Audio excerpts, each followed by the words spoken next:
hago esto y ya si quieren grabamos para que no todos estos delays ya no estén después. A ver, link, compartir. Bueno, si te parece, mientras vos les compartís, yo voy dando inicio. Sí, dale. ¿Presento? Dale, bueno, buenas tardes, les doy la bienvenida a todas, a todos. Mi nombre es Andrea Ballarini, yo soy profesora y colaboradora del área de la formación general en la UNIPE. Hoy es el cuarto día de esta semana virtual UNIPE Federal 2021. Es la segunda vez que se hace en el año. Hubo una primera ronda, una primera semana en febrero de este año. Durante todos estos días, la UNIPE invita a participar a la comunidad, a todas las personas que estén interesadas en pensar temáticas ligadas a la educación y a pensar también el país. Son más de 150 actividades que se están realizando durante estos días, todas son de acceso libre y gratuito, sí hay que inscribirse previamente para recibir el link, pero cualquiera que esté interesado, cualquiera que esté interesada se puede sumar. Dentro de las actividades hay conferencias, presentaciones de libros, talleres, bueno, etc. Y todos son dados por los docentes, los investigadores que dan clases, además de algunos funcionarios que han intervenido o presentado esta semana. Bueno, nosotros que somos profesores, profesoras del área de la formación general, estamos presentando una serie de talleres que están a cargo de los profesores y de las profesoras mismas que damos clases en la UNIPE, en las distintas carreras que la universidad ofrece. El taller que ahora les presento, el lado B del método socrático, pues Sócrates, tan buen docente como dicen, está a cargo del profesor Gabriel Libov. Gabriel es doctor en filosofía por la Universidad de Buenos Aires, se desempeña como docente de filosofía de grado y de posgrado en la Universidad de Buenos Aires, en la UNIPE, también en la Universidad Católica Argentina y en la Universidad de San Andrés. Actualmente es secretario académico de la Maestría en Filosofía Política de la Universidad de Buenos Aires. Fue becario doctoral del CONICET, participó en numerosas reuniones científicas, congresos y proyectos de investigación financiados por la UBA y la Agencia de Promoción Científica y Tecnológica Argentina. Publicó libros, capítulos de libros y artículos en su área de especialización e investigación que coincide con la filosofía política, tanto antigua, moderna como contemporánea. Bueno, le doy la palabra a Gabriel, espero que lo disfruten. Muchas gracias, Andrea, gracias por la presentación. Gracias también a todas las que se conectaron y a todos los que después estén viendo esta charla, por el interés, y gracias a la UNIPE por organizar estos ciclos que siempre son muy estimulantes. Y que es la primera vez que participo en estos ciclos y estoy contento por eso, veremos a ver si estoy a la altura. Bueno, quería compartir con ustedes un recorrido de lectura por, diría, tres escenas conversacionales o dialógicas, en el curso de las cuales tenemos en acción a una de las figuras más importantes dentro del panteón de héroes de cualquier digamos, universidad occidental, sobre todo si estamos hablando de cuestiones relacionadas a la pedagogía y la educación. Una especie de gran padre fundador de la educación occidental, podemos estar diciendo, ¿no?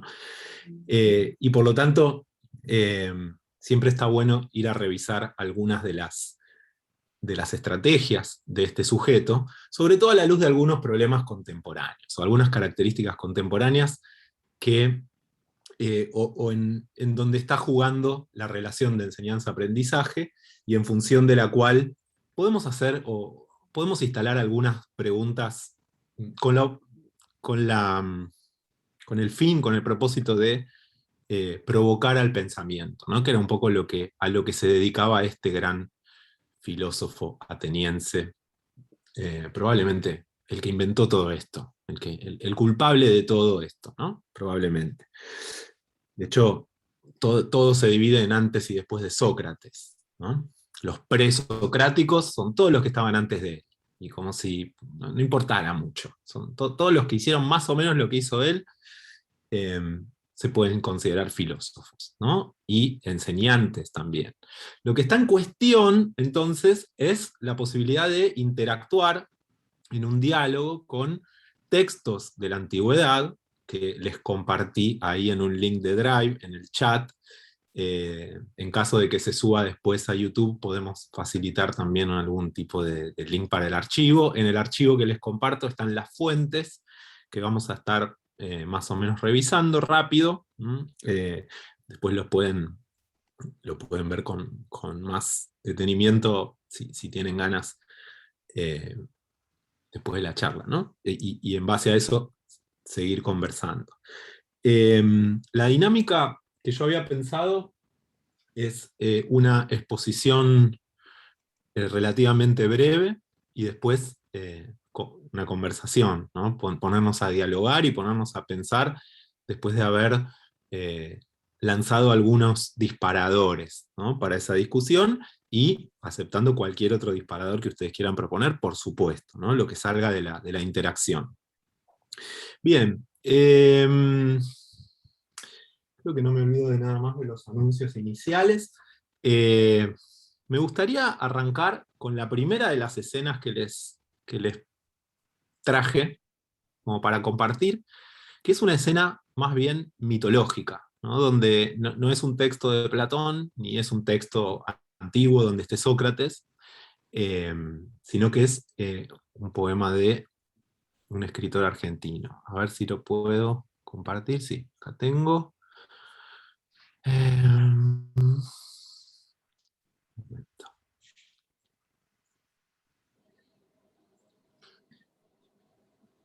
Miren que justo se me fue. Ahí está. Bien. Un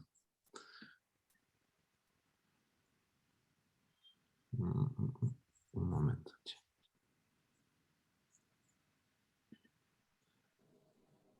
A ver si ahora va. Como que no me habilita. Acá está. Ahí va. Ahora sí. Bien. Tenemos un poema de este señor, que justo está fotografiado ahí en Creta. O sea, paisajes griegos. Poema de Borges. Atlas, 1984, ¿no? El poema se llama El Principio, o sea que podemos empezar por el principio. Dos griegos están conversando, Sócrates, acaso, y Parménides. Conviene que no sepamos nunca sus nombres. La historia así será más misteriosa y más tranquila. El tema del diálogo es abstracto. Aluden a veces a mitos, de los que ambos descreen. Las razones que alegan pueden abundar en falacias y no dan con un fin. No polemizan, no quieren persuadir ni ser persuadidos, no piensan en ganar o en perder, están de acuerdo en una sola cosa, saben que la discusión es el no imposible camino para llegar a una verdad. Libres del mito y de la metáfora, piensan o tratan de pensar. No sabremos nunca sus nombres. Esta conversación de dos desconocidos en un lugar de Grecia es el hecho capital de la historia. Han olvidado la plegaria y la magia. A mí me gusta leer este poema como si estuviera hablando del inicio de la filosofía, del comienzo de lo que es la filosofía, porque en definitiva, si de algo está hecha la filosofía, es de conversaciones y de diálogos. O sea que el componente dialógico parece ser fundamental para la filosofía, de una manera que no lo es para ninguna de las otras disciplinas. Y si lo es porque hay mucho de filosófico también en otras disciplinas, ¿no? Y nos remite a aquellos días donde la filosofía y la ciencia no estaban tan departamentalizadas como en nuestra querida modernidad.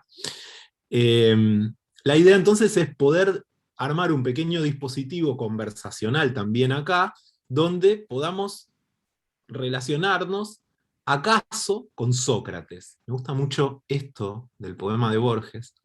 Sócrates, acaso, y Parménides. No sabremos nunca sus nombres, no importan los nombres, es como si fueran máscaras, y esas máscaras pudiéramos ponérnoslas nosotros, y también conversar entre nosotros, conversar con las fuentes, recrear conversaciones entre los autores, es decir, una multiplicidad de conversaciones una dentro de la otra, donde lo que importa no es ganar o perder una discusión, ¿no? No es ver quién está arriba, quién está abajo, sino entender que la verdad no tiene dueño y que se trata de encontrar un no imposible camino para alcanzarla. De eso se trata un poco la filosofía. No hay verdad para transmitir, parece, sino que hay algo que se está buscando, es una búsqueda. Y de lo que se trata es que esa búsqueda no sea imposible. Después, seguridades me parece que no se consiguen acá. Es a donde nos lleve esa conversación. O sea que veremos con todo este halo de incertidumbre si estas definiciones iniciales del diálogo, esta escena mítica fundante del diálogo, pueden ilustrar también el procedimiento que tratamos también de hacer en esta charla o en esta conferencia, que vamos a tratar de hacer que sea lo más interactiva posible, porque sería una contradicción performativa estar diciendo todo esto. La filosofía está hecha de conversaciones, etcétera, etcétera, preguntas y respuestas, bla, bla, bla, y después hacer una estructura monológica de exposición. No sería muy socrático que digamos. O sea que vamos a tratar de ser lo más socráticos posibles en nuestra exploración o nuestro recorrido de lectura. Bien, primera cuestión que tiene que ver con la pregunta por la educación y una pequeña contextualización. Es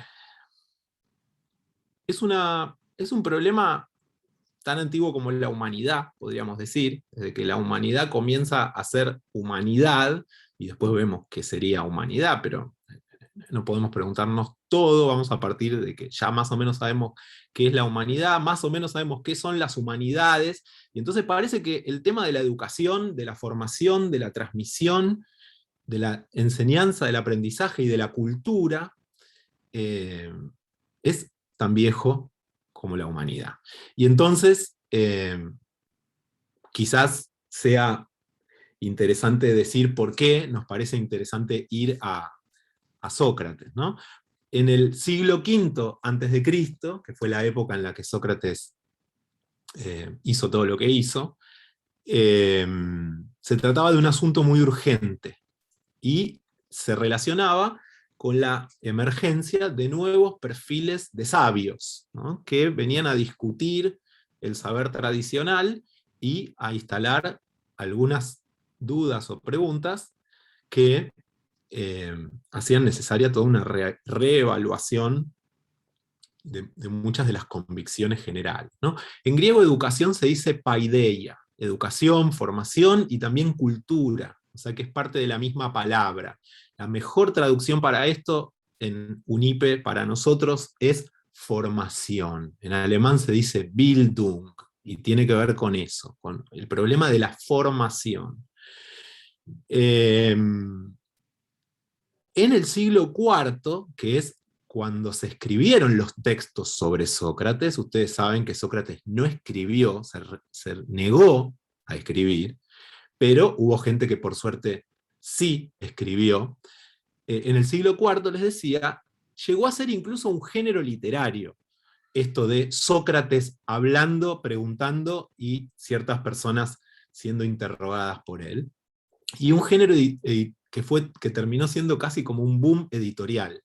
En el plazo de relativamente pocos meses, pocos años, se produjeron una cantidad de diálogos socráticos inmensa, de las cuales conocemos sobre todo los de Platón, pero existen un montón de fragmentos y de textos enteros donde también está Sócrates interactuando con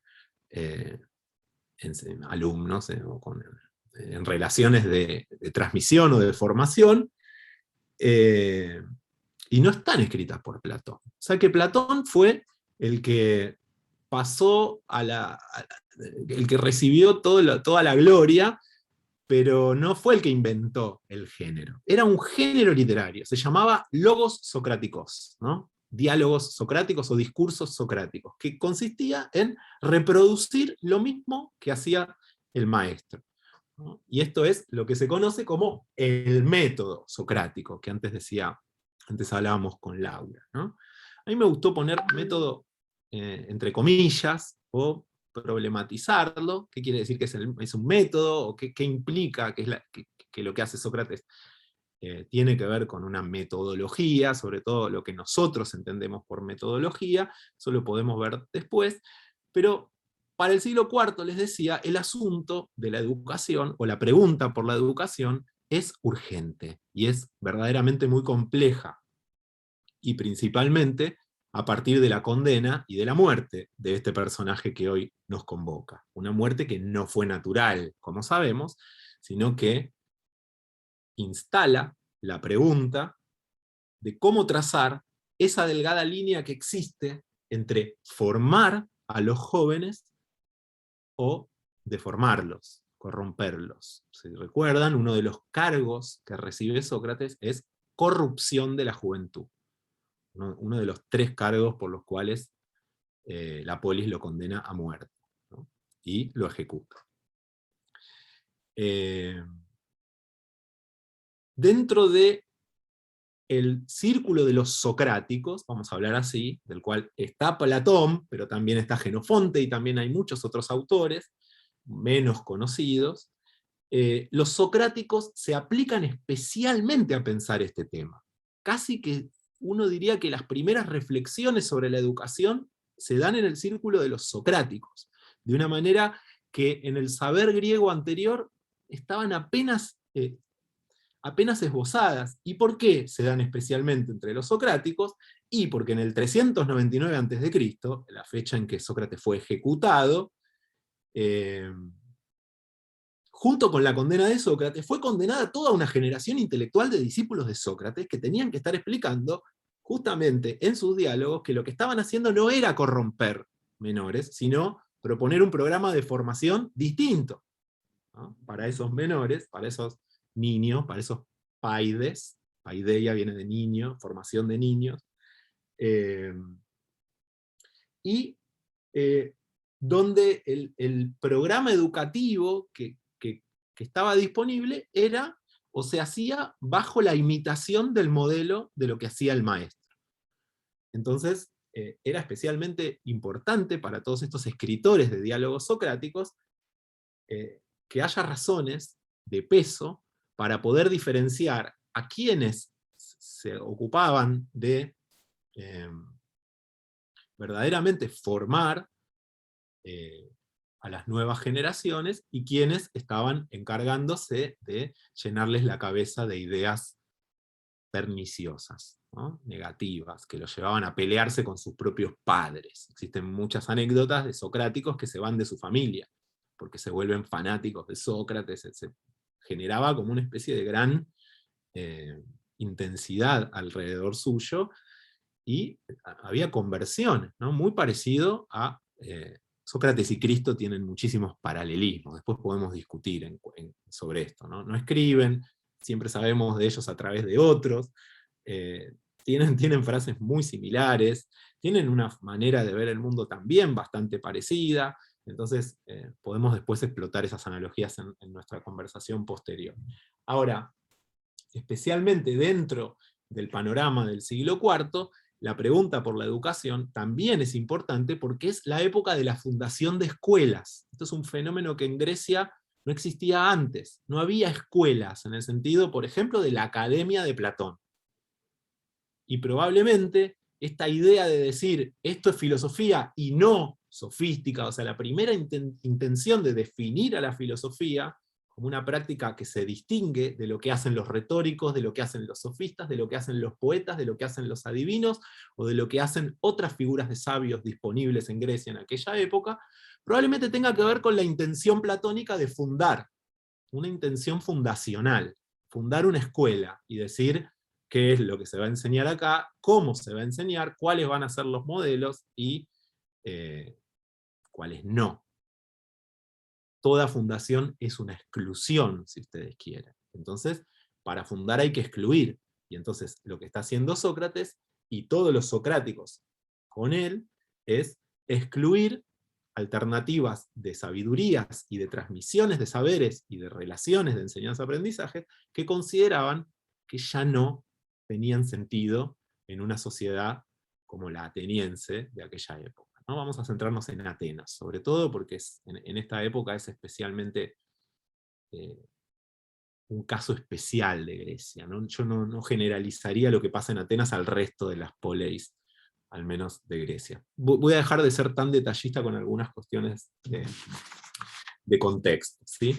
Pero me interesa, después de esta aclaración de la importancia de la pregunta por la educación en la Grecia del siglo IV, que es la época en que se escriben los textos socráticos, o sea que una vez muerto el maestro, todos los discípulos se ponen a producir este boom editorial de muchos textos, de 20 a 40 diálogos por mes salían. Hay estudiosos que hicieron el cálculo, ¿no? En este momento hay un boom de estudios socráticos, pero es una novedad, hace mucho tiempo que funcionó en los estudios clásicos el síndrome del hermano mayor, como si Platón fuera el que vale la pena leer, y todos los demás fueron relegados a una bolsita que llaman escuelas socráticas menores. Están todos los hermanitos menores de Platón en una bolsa, los sacamos como si, bueno, está bien, ya conociste a Platón, el resto no sirven tanto. Y la idea un poco de hoy es mostrarles que hay muchos materiales para entender a Sócrates y para entender su praxis y para verlo en acción, dramatizado, ¿no? Todos los diálogos socráticos son como teatros de ideas, que están hechos por autores que no son Platón y que son realmente espectaculares, como artefactos literarios y también filosóficos, para pensar un montón de temas, entre ellos el que hoy nos convoca, que es qué significaría ser un buen docente, y si Sócrates lo fue, según el método que él, o que se le adscribe, o que él mismo así presenta, ¿no? Bien. Si todo va bien hasta acá, yo avanzaría a la segunda escena, que ya tiene que ver con un texto antiguo, ¿sí? Ya nos ponemos a conversar con las fuentes, y es un texto que, como ven, es de Jenofonte, un autor realmente olvidado hoy. En los círculos académicos está siendo objeto de un boom, pero en los círculos académicos y en la vida real pasan cosas distintas por lo general, o sea que Jenofonte no se sabe quién es hoy, y sin embargo, en algunos casos genera algunos textos todavía más potentes que los que vemos en cualquier texto platónico. Me parece que este que les seleccioné hoy es un ejemplo. Si ustedes quieren, pueden descargarse el mismo PDF que yo les estoy compartiendo del link que puse en el chat, ¿sí? O sea que el chat tiene el link del mismo texto que yo voy a estar acá scrolleando, ¿no? Lo que vamos a leer acá es sobre todo una escena que tiene que ver con un momento importante, el primero, según se suele esquematizar, del así llamado método socrático, ¿no? Por lo general se habla de dos grandes momentos: un momento que se considera negativo, destructivo y refutativo, donde Sócrates se dedica a trabajar con las creencias previas de los que pretenden ser sus alumnos, o de las personas que se meten en una conversación filosófica con él, y sobre todo trabaja con develar las fallas de esas creencias previas. Y luego, en un segundo momento, está lo que se llama un alivio, donde la persona fue purificada de sus falsas creencias, y luego un momento que se llama constructivo o mayéutico. Esta palabra es rara, pero tiene que ver con el arte de dar a luz, un arte obstétrico, sería una división de obstetricia espiritual, la que trata de montar Sócrates, y que tiene que ver con una construcción conjunta del conocimiento, con esta idea de que todos tenemos el saber y que no hace falta pensar que viene alguien de afuera a llenarte de conocimiento como si fuéramos cántaros, recipientes o bols vacíos, ¿no? En espera de ser llenados por el saber. En general está este lugar, ¿no? Donde uno dice, bien, Sócrates pone en acto una praxis educativa donde se construyen saberes en conjunto con el interlocutor, donde importa mucho los procesos personales, lo que hoy se consideran las trayectorias personales ¿no? Y parecería haber un seguimiento muy atento de Sócrates con respecto a eso en cada uno de sus alumnos, o al menos eso nos contaron.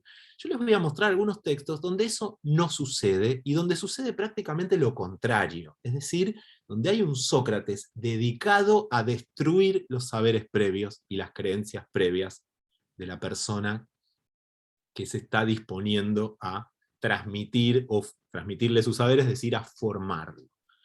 Parece que para formar a alguien primero hay que hacer una operación totalmente violenta, como lo vamos a ver, ¿no?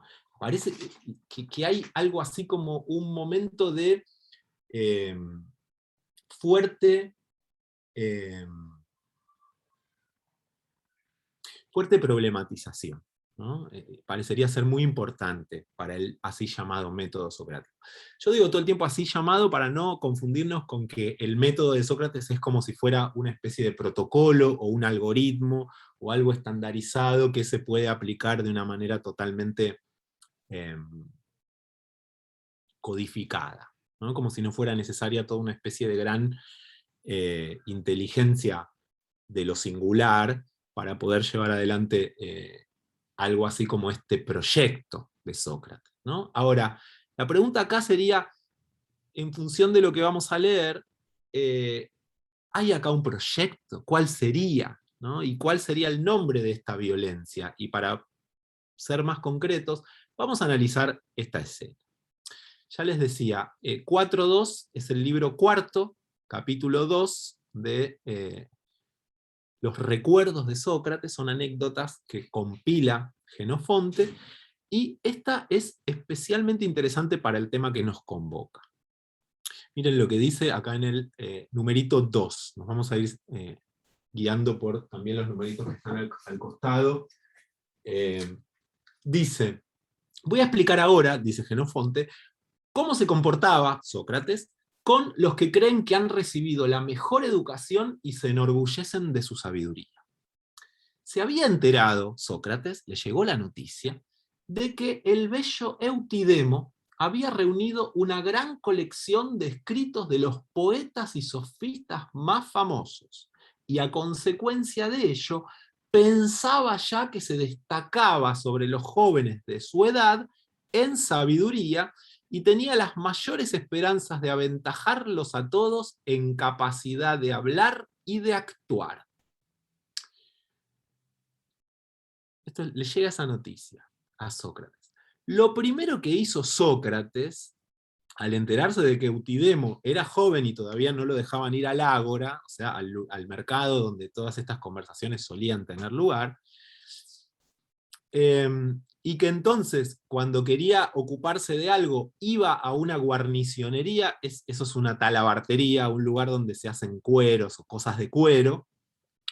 Entonces fue allí con unos amigos suyos. Sócrates va con unos amigos al lugar donde se enteró que hay uno que dice saber un montón porque está compilando un montón de maestros poetas. Los poetas son los sabios antiguos, los que declamaban los poemas homéricos, ¿no? Si a alguien le interesa este tema, está el Ión, donde Sócrates se pelea con un poeta y lo destruye. Y muestra que en realidad el poeta no sabe nada, y el que sabe es él, y saber es ser consciente de que no sabemos nada. Bueno, es ese gran apotegma socrático, ¿no? Fue con unos amigos, va con unos amigos cerca de la talabartería, donde sabe que este sujeto está adentro, y pasa caminando por ahí, y hay uno que le pregunta a Sócrates, arma una conversación Sócrates preparada para que el que está adentro escuche lo que van a estar hablando estos dos. Atentos acá porque no es tan claro el texto, y me gustaría que se entienda la situación dramática, ¿no? La situación de la acción. La pregunta de uno, que ya está preparada, Sócrates ya preparó todo esto, le dice, Sócrates, Temístocles, o sea, un político, recuerden que este pretende ser político, fíjense que quiere aventajar a todos en capacidad de hablar y de actuar, o sea, lo que importa es la palabra y la praxis, recuerden la asamblea de los griegos, la palabra como instrumento de acción, todo eso. Entonces, arma el siguiente acting, Sócrates. hace que uno le pregunte si Temístocles se había destacado entre sus conciudadanos por haber tratado con algún sabio o si fue por disposición natural, por un cierto talento que no fue necesario entrenar educativamente, no fue necesario formar.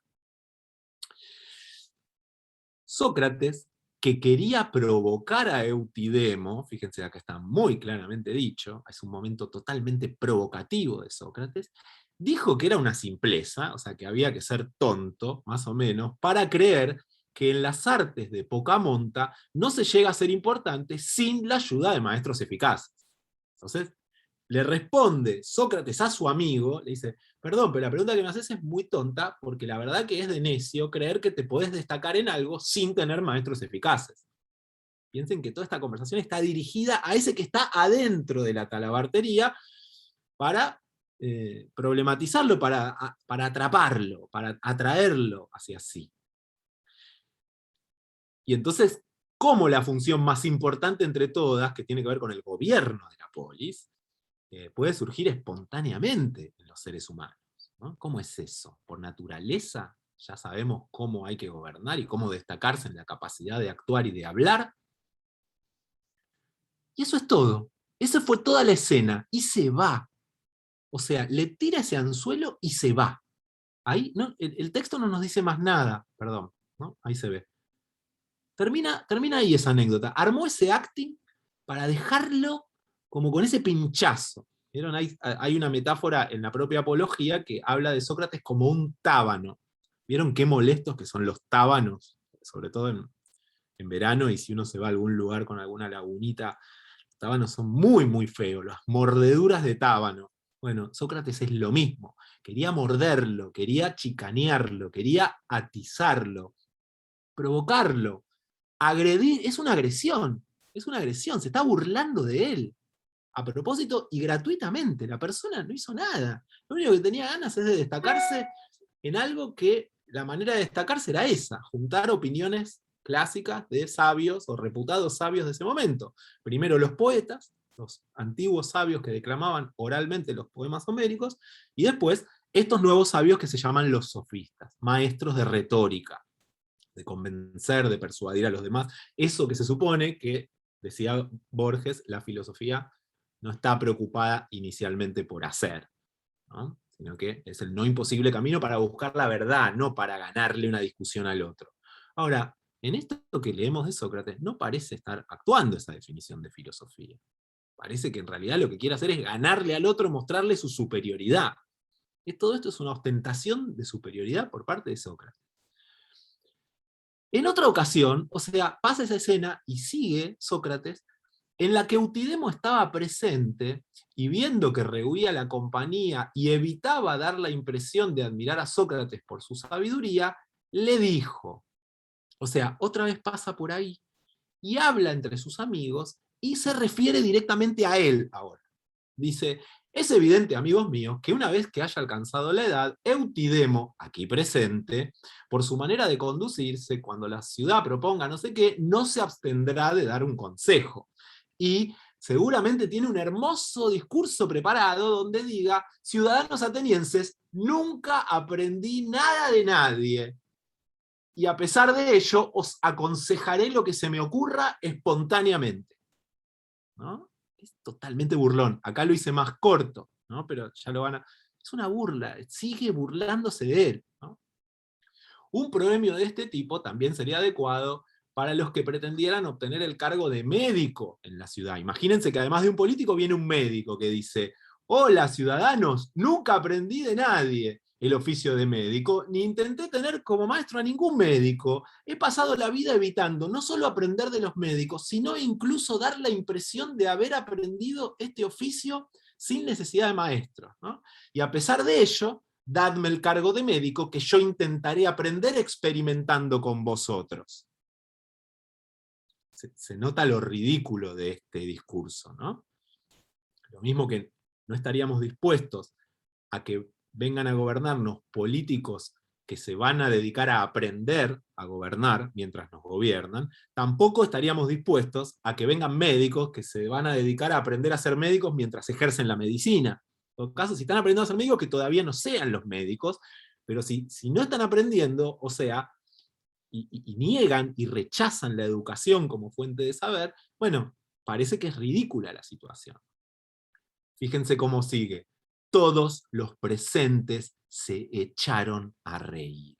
Todavía no intervino el pobre sujeto que vamos a educar, y ya es una situación de burla generalizada. Todo el círculo de socráticos se está burlando de él, y todavía el pobre sujeto ni abrió la boca. Como era evidente que Eutidemo estaba prestando atención a las palabras de Sócrates, eso quiere decir que toda esta situación estuvo diseñada especialmente por Sócrates, aunque seguía evitando decir algo personalmente, como si creyera que con el silencio se rodeaba de una fama de prudencia. En ese momento dijo Sócrates, queriendo poner fin a esta situación, le dice, perdón, es curioso cómo los que quieren ser capaces de tocar la flauta o la cítara o montar a caballo o alguna otra cosa parecida, intentan practicar de la manera más continuada posible lo que quieren llegar a ser, no solo por sí mismos, sino en compañía de los que pasan por ser los mejores de ese oficio. O sea, aprenden, quieren ser aprendices, quieren aprender, no creen que se la saben todas como vos, Eutidemo, y que te crees que sos el experto en política porque tenés una colección de dichos de sabios, poetas y sofistas, ¿no? Algunos piensan, ¿no?, sin embargo, en otras personas, que sin preparación ni práctica serán capaces de realizarlo espontáneamente y de repente, ¿no? Ese sería Eutidemo. Sin embargo, lo cierto es que esas artes parecen difíciles de ejecutar, sino, bueno, en fin. Termina de dar ese discurso y se va. O sea, todavía no habla con él directamente, se refiere a él y se va. O sea, otra vez el sujeto queda ahí, no sé, craneando, ¿no?, regulando. ¿Qué es lo que me...? Tercera situación, tercera vez que Sócrates viene. Esta vez va solo Sócrates, no va con amigos, no arma ningún acting, va directamente solo a verlo. Fue solo, ¿no?, a la guarnicionería, estamos acá en la parte 8 del texto, y cuando Eutidemo se sentó junto a él, le preguntó, dime, Eutidemo, ¿es verdad que has reunido una colección de las obras de los hombres que han adquirido fama de sabios? Otro dice, sí, sí, sí, y traté de juntar el mayor número posible.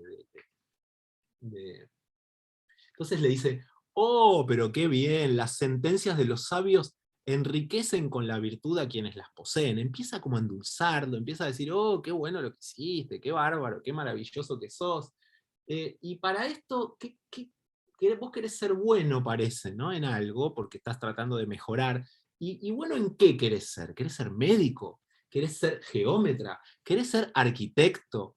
¿Querés ser astrólogo? ¿Querés ser un rapsoda? Estos que recitan de memoria los versos de Homero. ¿Aspirás a la virtud por la que los hombres se hacen políticos? ¿Qué sería esa? Sí, Sócrates, esa es la virtud que necesito. Ah, pero muy bien, esa es lo que todos deberían aprender, dice Sócrates, ¿no? Sí, está buenísima, no sé qué. Bueno, ¿y te parece que hablemos de la política? ¿Qué te parece que es la política? Y empieza a meterlo en una conversación donde uno piensa que lo que quiere hacer Sócrates es conducirlo ya hacia una definición de la política, pero el resultado termina siendo una escena de tremenda humillación, violencia y maltrato para con la persona que está queriendo ser educada. No vamos a leer los detalles, las falacias que tira Sócrates para humillarlo, una cantidad de recursos que no nos da tiempo ahora para recorrer, pero que me gustaría ver el efecto que causa en el interlocutor, cómo queda el interlocutor después de que Sócrates le hace una ametralladora de argumentos para destrozarlo, donde hay una simetría muy grande entre alguien que ya sabe lo que quiere hacer y otro que es un joven que se está acercando al saber. Entonces parece que hay una destrucción sistemática de la persona que se está interesando por ser alumno de Sócrates. ¿Qué tipo de relación rara o perversa está instalando Sócrates ahí, ¿no? Después de bastantes interacciones así, termina diciendo el sujeto pobre Eutidemo: la verdad, Sócrates, es que ya no me fío de mis respuestas. Cada cosa que le decía Sócrates se dedicaba a destruirla, y muchas de las cosas que le decía están bien. De hecho, los invito a leer los argumentos de Sócrates, y son gran parte falacias. Entonces, no es como dice Borges, es más mitológico lo de Borges, abunda en falacias la praxis socrática, al menos en este momento del método. En este primer momento del método, la falacia está permitida, porque el fin es agredir y violentar las creencias de la persona que está queriendo, con la que estás queriendo entablar una relación de enseñanza-aprendizaje. Entonces, el tipo de desconfianza que instala en el saber propio del alumno es realmente paradójico, y nos hace preguntarnos: ¿esto está bien lo que hace Sócrates? ¿Estamos dispuestos a decir que esto es lo que tiene que hacer un docente? Que el alumno, después de hablar con el docente, diga: la verdad es que ya no me fío de mis respuestas, pues todo lo de antes me parece ahora distinto de lo que yo creía. Pero bueno, te digo, y ahí le responde algo puntual que venían discutiendo. Después sigue adelante, después lo sigue hostigando y hostilizando desde el punto de vista de sacarlo de sus creencias y de sus convicciones, burlarse de él. Otra escena donde el sujeto dice: por los dioses, Sócrates, yo estaba totalmente convencido de que estaba dedicado a una filosofía con la que mejor pensaba que me educaría en lo que conviene a un hombre que aspira a ser un hombre de bien, pero ahora, ¿cómo te imaginas lo desalentado que estoy cuando me doy cuenta de que después de tantas fatigas ni siquiera soy capaz de responder a tus preguntas sobre lo que es más necesario saber, y parece que no tengo otro camino que me conduzca, y sin tener otro camino que me conduzca a ser mejor? Uno podría decir que es un momento donde Sócrates podría aflojar y decirle: bueno, tranquilo, podés venir conmigo. Sócrates no afloja. Lean esto, es una escena de crueldad increíble. Sócrates, impasible, no se le mueve un pelo, le dice: che, Eutidemo, ¿fuiste alguna vez a Delfos? ¿No? Ya sabemos por dónde viene, le encanta Sí, fui 2 veces, le dice el otro, que ya parece que se siente de vuelta involucrado en una relación de pregunta y respuesta con Sócrates, o sea, se siente reconocido por Sócrates, aunque no le está dando mucha bola, no lo quiere tranquilizar, de hecho lo quiere poner a prueba, está tratando de llevarlo al límite, lo está poniendo en colapso, está haciendo que suceda en el sujeto que está, por ser educado, una especie de gran quiebre emocional. Lo está rompiendo a una persona, como si se tratara de un interrogador que tiene que extraerle verdad a alguien, incluso bajo tortura, al menos tortura psicológica. Lo va hostigando, lo persigue, arma cosas, le va metiendo esa idea. Es realmente... A mí no deja de sorprenderme leer a lo que se dedicaba Sócrates en lo concreto, porque estos son verdaderamente copias o mímesis de lo que verdaderamente hacía Sócrates. ¿Leíste en algún lado eso que dice: conócete a ti mismo? Le dice, ya, en plan totalmente burlón. Bueno, después de toda una gran escena donde sigue demostrándole a este sujeto que todo lo que él cree saber no le sirve para nada, comienza a darle distintos contraejemplos de cada definición que este sujeto le propone, y finalmente termina demostrándole que no sabe absolutamente nada de la política, ni siquiera sabe qué es una forma de gobierno, ni qué es una democracia, ni qué es él, que se quiere dedicar a ser político. Fíjense sobre el final. Mi tema es la filosofía política, yo lo vinculo con eso, pero esto habla de la educación en general, ¿no?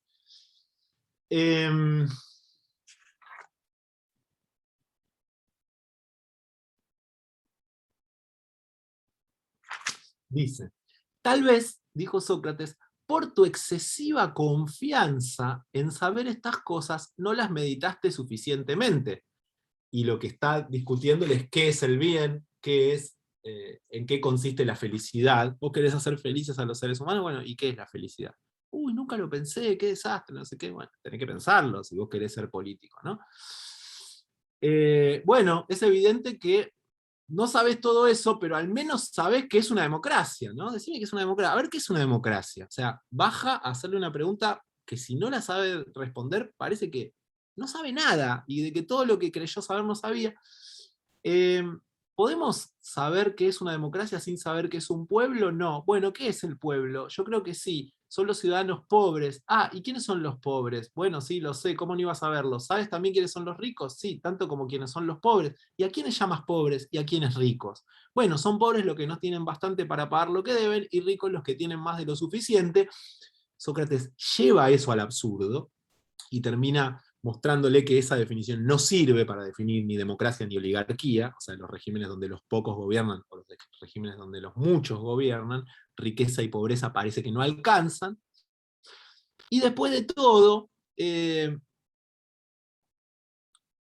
termina diciendo, es evidente, el sujeto, que mi propia estupidez me obliga a reconocerlo. Voy pensando que para mí lo mejor sería callarme, pues probablemente no sé simplemente nada, dice el alumno.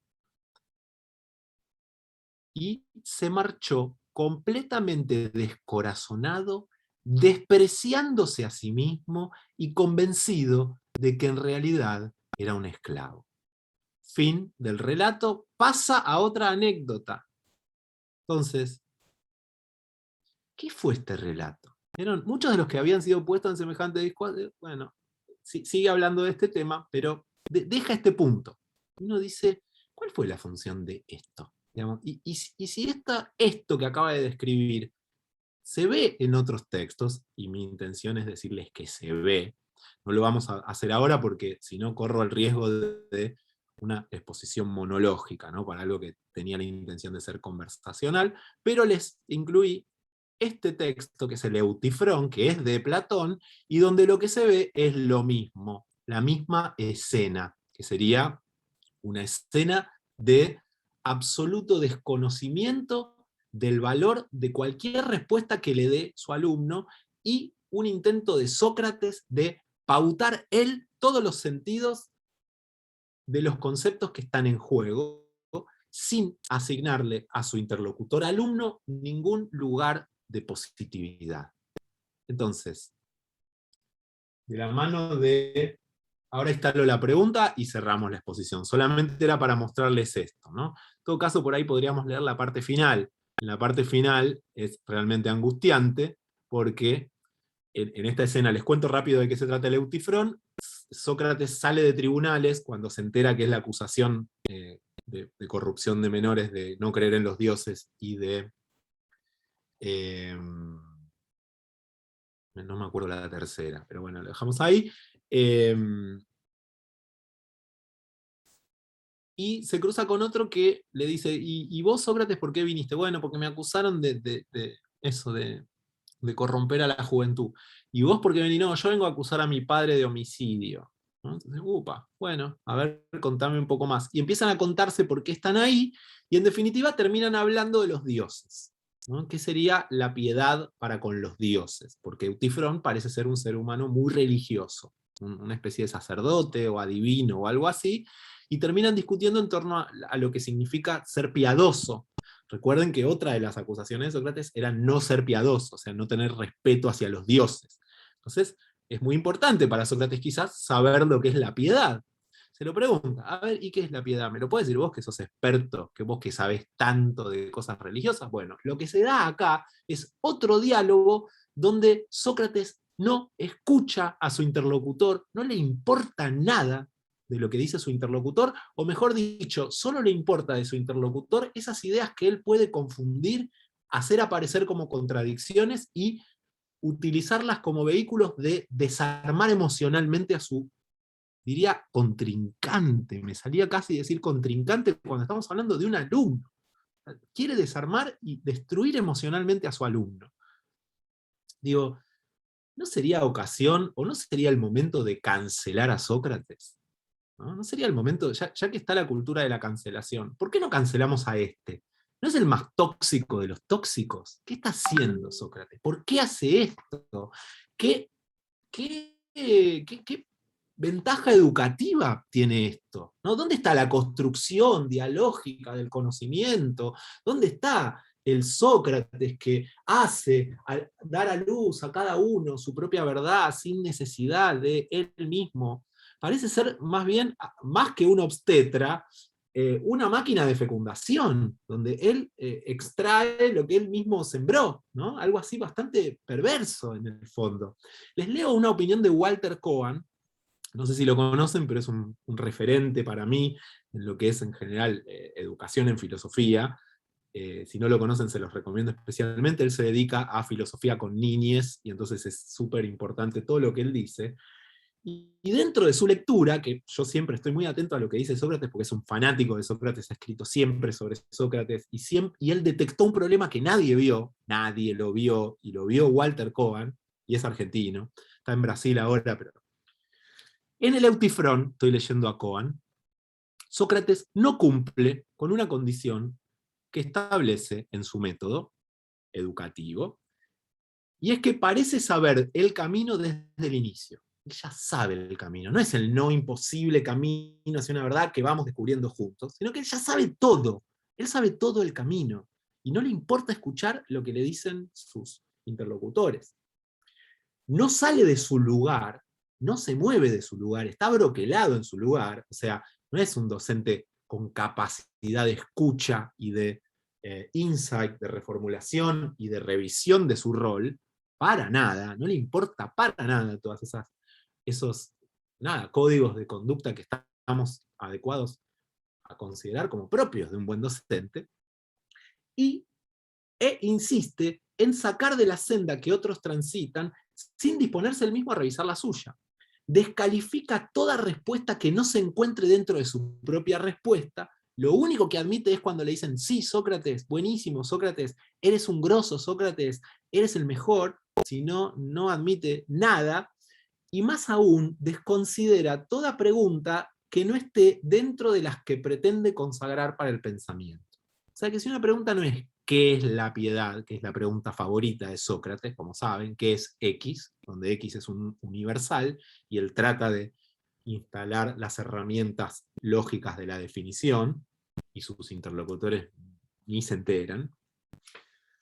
Lo mismo dice Cohen respecto de otro diálogo, que es el Lisis. Sócrates somete a Lisis, que es un sacerdote, a un interrogatorio que lo rebaja continuamente, lo disminuye, lo deja aún más pequeño de lo que es. En efecto, Sócrates le muestra a Lisis que sus padres confían sus cosas a los esclavos antes de confiárselas a él. Entonces,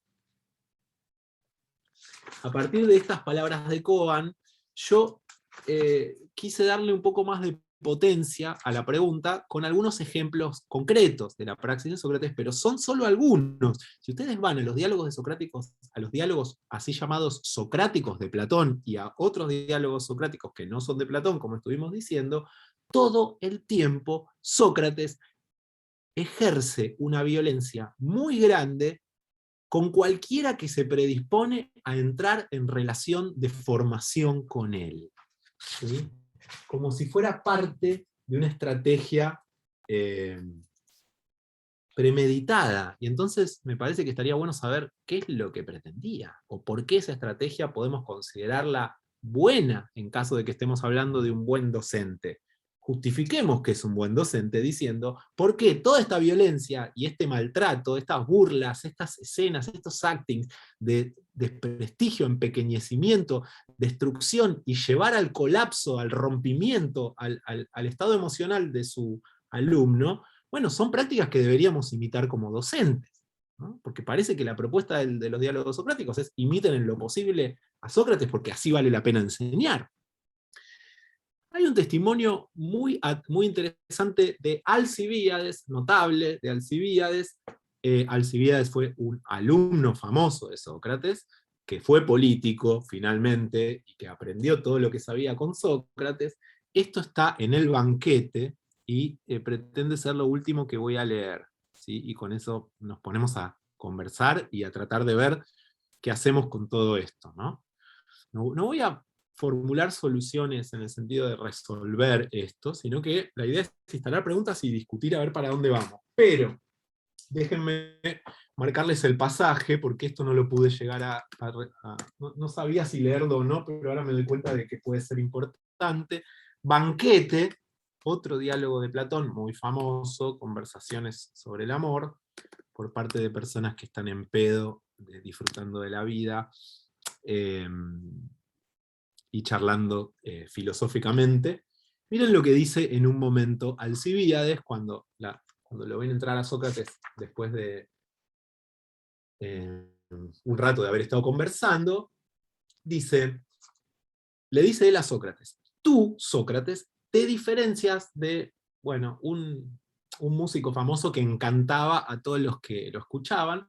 Cuando nosotros, le dice Alcibíades, de los socráticos, los seguidores, los discípulos de Sócrates, cuando nosotros, tus discípulos, oímos a algún otro, aunque sea muy buen orador, pronunciar otros discursos, a ninguno nos importa nada, por así decirlo, no nos mueve un pelo. Pero cuando se te oye a ti o a otro pronunciando tus palabras, ya seas vos o otro que escribió un diálogo socrático donde vos estás, verdaderamente, aunque sea muy torpe el que las pronuncie, tus palabras, ya se trate de una mujer, un hombre o un joven que las escuche, está bueno que mencionen a la mujer, porque temas educativos en Atenas era bastante misógina la cosa, quedamos pasmados y posesos, como poseídos por un dios quedamos cuando te escuchamos a vos.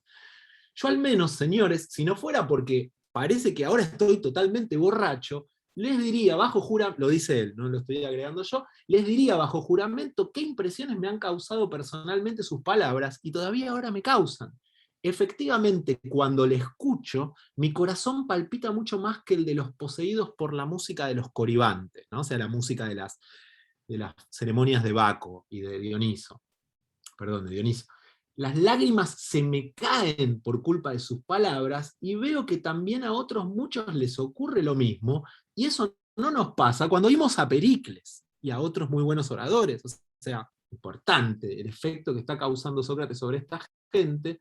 Si yo escucho a Pericles, ni se me alborota mi alma, ni me irrito, como si me pasa cuando estoy con Sócrates. Incluso todavía, ahora, soy plenamente consciente de que si quisiera prestarle oído a sus palabras, no resistiría y me volvería a pasar lo mismo, pues me obliga a reconocer que a pesar de estar falto de muchas cosas, aún me descuido a mí mismo y me ocupo de los asuntos de los atenienses. Y entonces, a la fuerza, me tapo los oídos y salgo huyendo de él como si se tratara de una sirena. ¿Se acuerdan de la escena de Ulises y las sirenas? Se tapa los oídos para no escuchar el canto de Sócrates, que te lleva más allá de la posibilidad de decisión. O sea, te captura, te seduce, te posee, digamos así. Te esclaviza, ¿no? Vieron que también decía esto Eutidemo, dice: me siento que soy el peor de los esclavos después de hablar con vos. Entonces, una vez más, termino esto y ya les instalo esta última pregunta. Solo ante él, de entre todos los hombres, he sentido lo que nadie creería que me pasa a mí, que es avergonzarme ante alguien. Yo me avergüenzo únicamente ante él, pues sé perfectamente que si bien no puedo negarle que no se debe hacer lo que ordena, sin embargo, cuando me aparto de su lado, me dejo vencer por el honor que me dispensa la multitud. Le gusta escaparse de Sócrates porque se la cree y se siente importante, y cada vez que se acerca al lado de Sócrates se empequeñece, lo disminuye. Se termina sintiendo disminuido el alumno. Y por lo tanto, no parece estar suscitando pasiones alegres de empoderamiento en quien está accediendo al saber. Y entonces me pregunto por qué Sócrates ha sido elegido como paradigma del maestro ignorante, ese maestro que termina siendo maestro de emancipación. Me refiero, por ejemplo, al texto de Rancière. ¿Por qué Sócrates es un maestro emancipador si estamos leyendo que es como que esclaviza a sus discípulos? ¿Qué tipo de liberación es esa? ¿Qué tipo de emancipación es la que está trayendo Sócrates si todos los que entran en contacto con él no dejan de estar como cautivos de su propio prestigio, de su imagen, de sus palabras, y sentir que no son nada. Entonces, explíquenme cómo eso puede ser bueno como una estrategia educativa hoy en día, ¿no? Entonces, quizás este lado B del método socrático, que sería toda esta dosis de violencia necesaria para arrancar la relación de formación, puede ser justificable de alguna manera. Podemos decir, bueno, está bien, pero es una violencia que podríamos considerar legítima, o por ahí la palabra no es violencia, o por ahí, bueno, no sé, díganme ustedes, porque yo realmente me encuentro muy perplejo ante las rehabilitaciones abstractas que se hacen de Sócrates, ¿no? Alguien que verdaderamente, un maestro que no escucha, un maestro que no libera, un maestro dedicado a empequeñecer a sus interlocutores, alumnos y discípulos, ¿no? ¿Qué pasó de vuelta con la construcción conjunta de conocimiento, con el saber, con la importancia de los saberes previos del alumne, del alumne, digamos así? Sócrates se dedica a destrozar cualquier saber previo. Entonces, ¿por qué seguimos diciendo que lo que hacemos hoy se, digamos, habilita simbólicamente desde la praxis de Sócrates? ¿No? Bien, estas son las preguntas. Me gustaría que, si les parece, armemos ahora, a partir de este momento. Me faltó un montón de cosas por decirles, pero bueno, me parece que si yo sigo hablando, va a suceder eso que me temía. Y entonces me parece que es lo más importante que yo me retire un poquito, que me calle un poquito, y que nos pongamos a conversar cómo ven esto que les acabo de presentar, si es una exageración de mi parte, si es algo que en todo caso de mi parte, de Walter Cohen y de algún otro trasnochado, o si tiene algún asidero, y sobre todo, ¿qué hacemos con eso? ¿Qué hacemos con esta herencia? ¿No? Porque vale la pena decir, ¿estamos dispuestos a rehabilitar este costado de la praxis socrática o no? Como prometí, voy a proceder a mutearme, voy a dejar de compartir, así nos vemos un poco más, y me muteo, a ver si podemos procesar juntos todo este material tan disruptivo que yo encontré, y por ahí me dicen, no es tan disruptivo, la verdad que está sobreactuando un poquito, pero bueno, está sobreinterpretando un poquito, pero bueno, en cualquier caso, ¿qué les parece?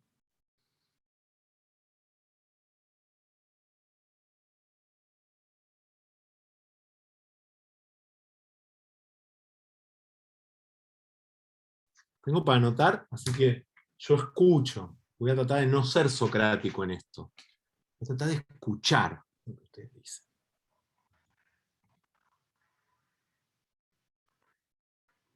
Si alguien quiere hablar, abre el micrófono y se manda, ¿eh? Dale, Andrés. Sí. Bueno, ¿qué tal? Bueno, gracias, Gabriel, por esta presentación tan clara. Yo, contestando tu pregunta, y después tengo una pregunta para hacerte sobre lo primero que dijiste, que era el tema del contexto. Contestando tu pregunta, a mí me parece que sí se puede ser socrático y no me parece que sea tan violento, en el sentido de que podés llevar, me parece, al alumno hacia la contradicción, que él encarne la contradicción de lo que dice. Me parece que es una contradicción más formal, ¿no? Por ejemplo, pienso sobre todo en el diálogo Laques, quizás esté más claro ahí, ¿no? El tema del valor, que es el valor, bueno, pero es lo mismo acá. Me parece que es una contradicción formal que es buena que quien estés interpelado la suma. Me parece que si la asumís y te das cuenta de que lo que estás diciendo es contradictorio, a partir de ahí, limpiando eso, podés, me parece que, avanzar hacia el conocimiento, ¿no? Digo, yo en algún sentido soy un poco socrático en las primeras clases, preguntando, por ejemplo, me acuerdo cuando dábamos filosofía del derecho con Esteban, lo conoce Esteban Mizrahi, y preguntábamos qué es el derecho, ¿no? Y bueno, te decía una cosa y lo llevamos a un lado, lo llevamos a otro. Había cierta irritación, vivenciamos esa irritación, pero nos damos cuenta que los chicos después también nos agradecían porque se dan cuenta que sus definiciones, digamos, eran objetadas y caían en mismas contradicciones ellos mismos. Me parece que si ellos se dan cuenta que hasta llegás ahí que caes en una contradicción, me parece que eso no es malo. Ahora que puede ser manipulable y que, digamos, puede ser moralmente reprochable, sí, me parece que es un arma muy peligrosa. Me parece que es un arma muy peligrosa, pero está en uno detenerse. Esa sería mi respuesta a tu pregunta. Y solamente te quería preguntar, después, en todo caso me decís, para no evitar esto otra vez en la exposición, ¿cuál es tu opinión sobre Aristófanes, sobre el Sócrates de Aristófanes, ¿no? Porque ahí hay un Sócrates, digamos, que dista mucho de este. Entonces, quería saber si, porque como Sócrates es una figura que lo conocemos por otros, si el Sócrates de Aristófanes tiene que ver con lo real o el que tiene que ver con lo real es este Sócrates de los diálogos socráticos. Esas serían mis dos preguntas. Muchas gracias. Esto todo. Gracias por la pregunta. La de Aristófanes, ahora en un ratito te digo lo que pienso, pero es muy recomendable también que lean la primera obra sobre Sócrates es Las nubes de Aristófanes. Ahí Andrés está haciendo referencia a una de las comedias más divertidas, donde se la pasan burlándose de Sócrates, donde aparece Sócrates como líder de todo un grupo de gente sucia, desalineada, que son filósofos, y que se dedican a buscarle la quinta pata al gato, digamos. ¿Y qué investigás vos? Quiero ver cuánto puede saltar un piojo, ¿no? De cosas que investigan en el pensadero, se llama el pensadero.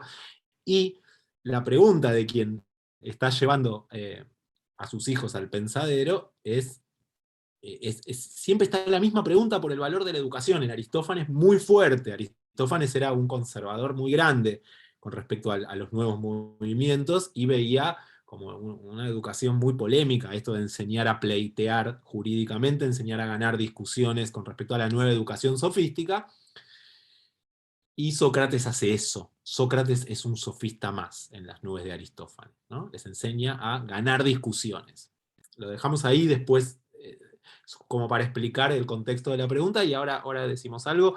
Muy bien, anoto lo que dice Andrés, muy bueno, muy bueno, muy bueno, y sí, hay un momento importante, ¿no? En todo momento inicial de una relación, donde está bueno, estas preguntas socráticas pueden estar buenas. Ahora, como dice él, a veces hay un borde ahí donde esa irritación y a veces una insistencia desmesurada por parte nuestra puede llevar a esto. Yo he recibido encuestas en algunos lugares donde enseño, donde me han dicho esto, ¿no? No le importa mucho lo que decimos, básicamente él tiene un recorrido previo y trata de... Entonces me sentí como halagado por esa encuesta. Pero a la vez dije, ¿está bien que me siento halagado? ¿Está bien o es un problema de deformación profesional mía? Sí, seguimos escuchando variantes y ahora hacemos alguna. Gracias, Andrés, buenísimo tu material. ¿Quién más quiere comentar o participar o decir su parecer o su juicio en torno a estos temas? A lo que les parezca, o consultas, o yo voy anotando y después desarrollo.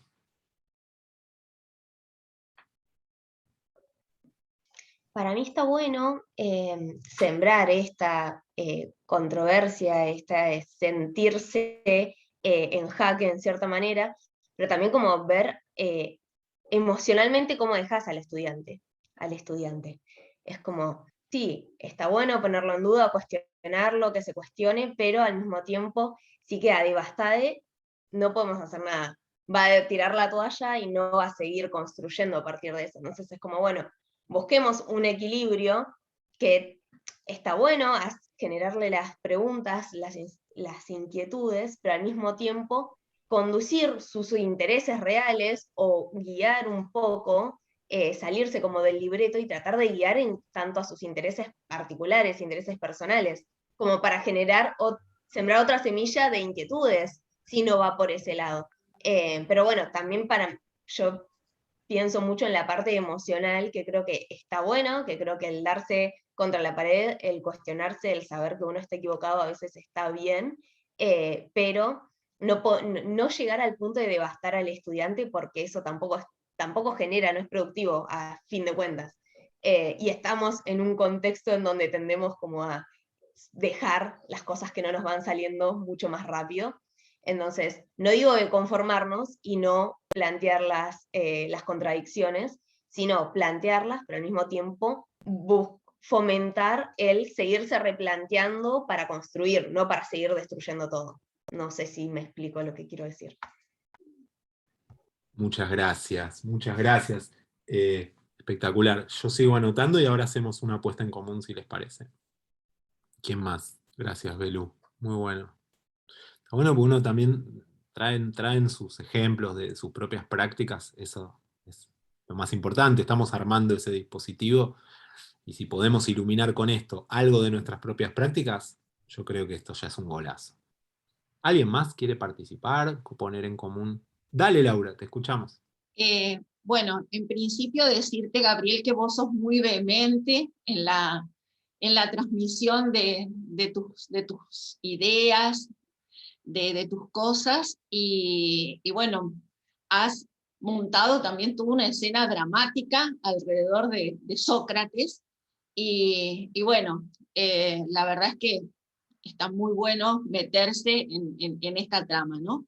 Pero coincido con lo que decía Belu, que me parece que esa insistencia que vos tuviste, ¿no? de que Sócrates en realidad quería destruir a su interlocutor, bueno, particularmente es algo que yo tengo muy presente y a lo que tengo también, presto mucha atención en la clase, con un alumno, digamos, que según mi manera de ver, tendría que revisar algunas posturas, pero una cosa, digamos, es plantear el pensamiento y otra cosa es que la persona es el pensamiento. Y entonces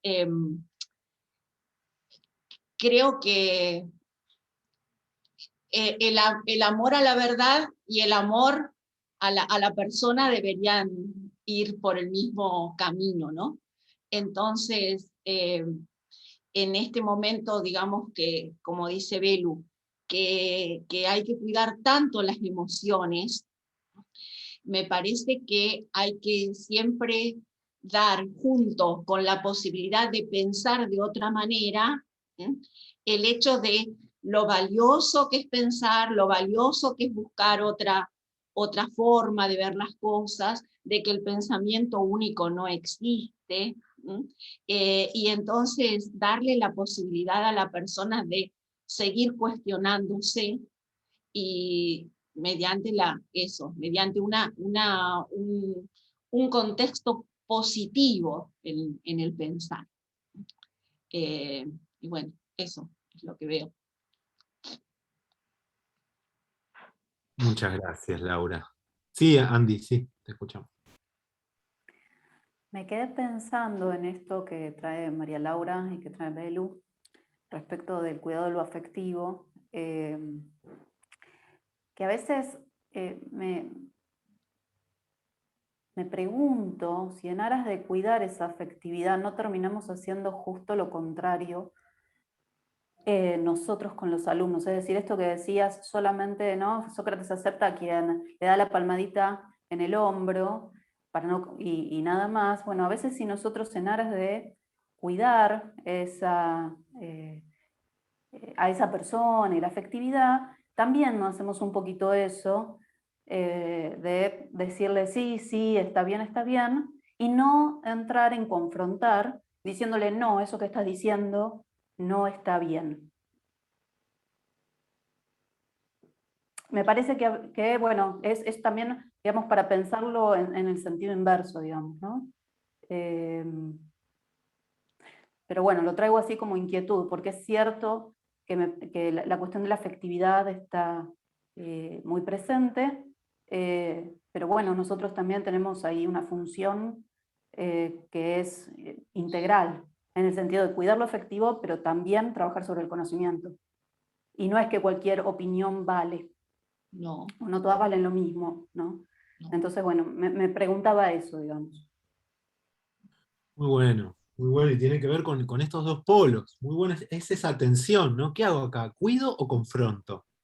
¿Hostilizo acá o doy palmadita?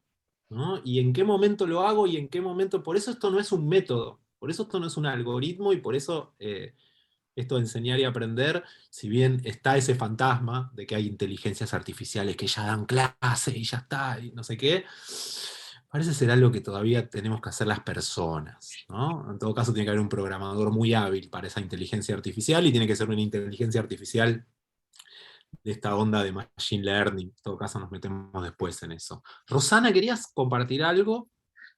Hola, sí, yo recuerdo haber leído en algún momento un texto sobre Sócrates como el maestro, en realidad, el maestro atontador.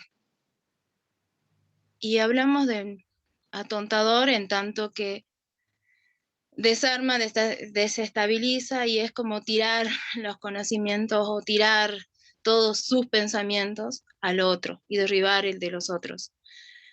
En cuanto al manejo de la ironía, yo creo que eso es el equilibrio que tenemos que tener de alguna manera, como para crear el deseo de saber o compartir o contagiar el deseo de saber, ¿sí? Porque es la función, digamos, de la filosofía para mí.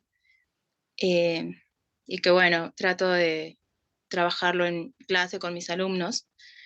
Ese es el valor, digamos, que tiene la pregunta para mí, ¿sí?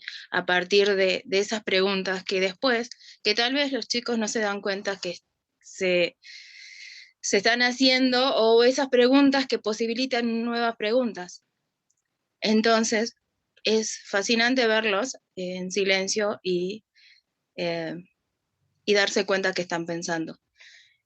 Uno de mis alumnos, antes del receso de vacaciones, me dijo que se dio cuenta, gracias a lo que pasaba en clase, digamos, y a esta materia, que él realmente piensa y piensa más de lo que creía, porque convive con gente mayor que siempre le dicen que él no puede pensar nada, que no sabe nada, porque es un adolescente. Y él se dio cuenta que aunque él pueda estar equivocado, puede crear argumentos y puede razonar. Y a mí me pareció fantástico eso, y es un reconocimiento que tiene. Lo importante es, para mí, no dar los conocimientos masticados, como se dice, ¿sí? Sino desafiarlos a través de la ironía. Y es un juego también la clase, que no pasa por tomar en diversión y en broma todo, sino una combinación de disposición, de conocimiento, de preguntas. Y para finalizar, respecto a lo que venían diciendo las colegas sobre la cuestión de las emociones, para mí, yo tengo bien en claro que lo importante en toda conversación y en la clase es respetar la dignidad del otro. Y ese es el límite. Y eso lo tenemos como bandera, como punto de partida también. O sea, el límite es no hacer absolutamente nada que pueda perjudicar o problematizar o ir en contra de la dignidad de alguien. Y bueno, era eso. Gracias. Muy bueno, ¿no? Salen cuestiones éticas, salen cuestiones políticas, salen cuestiones de intervención personal, de convicciones personales, de cuidado del otro. Son problemas muy, además, muy líquidos, en el sentido de que muchas veces son difíciles de trazar los límites, ¿no? Está bien, desafiarlos, pero no hacer nada que los lleve a sentirse mal. Entonces, está bueno encontrar una vía, pero es tan difícil de hacer, y hay tantos riesgos de caer en un lugar o en el otro, de esta Escila y Caribdis, o sea, es una expresión de esos dos extremos que no deberíamos estar como monstruos que estaban en un lugar del Mediterráneo, que verdaderamente es un tema, ¿no? ¿Cómo generar, estaba pensando en lo que decía Rosana, cómo generar ese pinchazo de tábano, esa mordedura de tábano, que le duela al otro? Ese dolor, o ese dolor no es parte del aprendizaje, ¿no? Entonces, de la misma manera que decía antes Andrés, ¿no? Cuando él inicia las clases de Derecho, al parecer, lo primero que hacen con Esteban es marcar una serie, o detectar una serie de nociones que hay que desaprender. Y entonces, en ese proceso de desaprendizaje, es donde todo esto se pone en juego, porque parece que para aprender hay que desaprender, ¿no? No sé si estamos de acuerdo. Y en el proceso de desaprendizaje es que todas estas estrategias tienen su lugar de aplicación, al parecer. Estoy tratando de traer de las distintas cuestiones que están formulando ustedes. Por supuesto, el límite podría ser enunciado como responsabilidad afectiva, ¿no? Es una palabra muy común, muy de moda hoy, pero parecería ser algo que se nos exige también a los docentes, y que nosotros nos exigimos, y con razón, porque no queremos dejar llorando a nadie, aunque a veces lo hacemos, y sin querer, porque estamos diciéndole a personas que, bueno, que esas ideas deberían ser revisadas. Y a nadie le gusta que le digan eso. Toda vez que alguien le dice que sus ideas deben ser revisadas, es como pegarle a alguien, es como una agresión simbólica, ¿no? Pero hay ahí un acto, quizás la palabra no es agresión, pero yo leo lo que está haciendo Sócrates y no me salen otras palabras, ¿no? Pero seguramente es confrontación. Rosana decía la ironía es muy importante, es el arma socrática. Ahora, la ironía es muy hiriente. La ironía es una de las estrategias retóricas que más daño causa en los demás. Si vos querés destruir emocionalmente a alguien, hacerle una ironía, como le hizo Sócrates a este. Ah, bueno, acá llegó uno que quiere ser político sin saber nada, como si fuera un médico que dice que no quiere aprender nada de nadie. Qué buen médico va a ser, ¿no? Qué buen político va a ser. Todos riéndose, o sea. Hay un cierto ruido a mí, me genera eso desde el punto de vista de la incapacidad de llevarme de acá un criterio claro, porque a veces queremos tener el algoritmo no está. ¿No? Es una tensión con la que tenemos que convivir. Andrea nombraba todo esto desde el punto de vista más ligado a esta cuestión de la tensión, y de cómo a veces uno, por perdón que lo diga así, ¿no? En todo caso, se van a dar cuenta que soy medio bestia en esto, soy bastante socrático, en que, no sé, uso una palabra por ahí no está bien, pero digo, sucumbir ante esta exigencia de sobreprotección, casi infantilización del otro, dentro de la cultura de la no agresión, y de no quiero lastimar a nadie, en todo caso esa es mi opinión y esta es tu opinión, no nos peleemos. Hay como una especie de reacción de escape respecto de la confrontación, que uno dice a veces, no, bueno, pero igual está muy bien lo que vos dijiste, porque no sé qué. No estaba bien lo que dijo. ¿Por qué le decís que estaba muy bien lo que dijo si justamente queríamos revisar eso que dijo? Bueno, pues se estaba poniendo mal.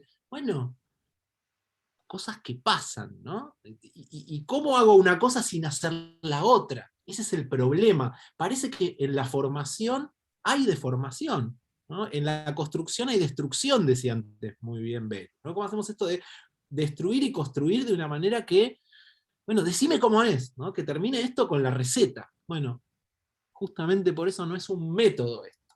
Y por eso no hay inteligencia artificial disponible ahora, no sé mañana, pero ahora, al día de hoy, que yo sepa, que pueda cumplir este rol. No sé si saben, pero se hicieron distintos software de conversar con Sócrates. Pues, tenía unos links hay uno que se llama Sócrates Jones, donde Sócrates está en inglés y va hablando con distintas personas de otros filósofos de la historia, y vos tenías que meterte a dialogar con Sócrates, y hay otro en italiano, que es una escena del Eutifrón, y está recreado el Eutifrón donde vos podés dialogar con Sócrates.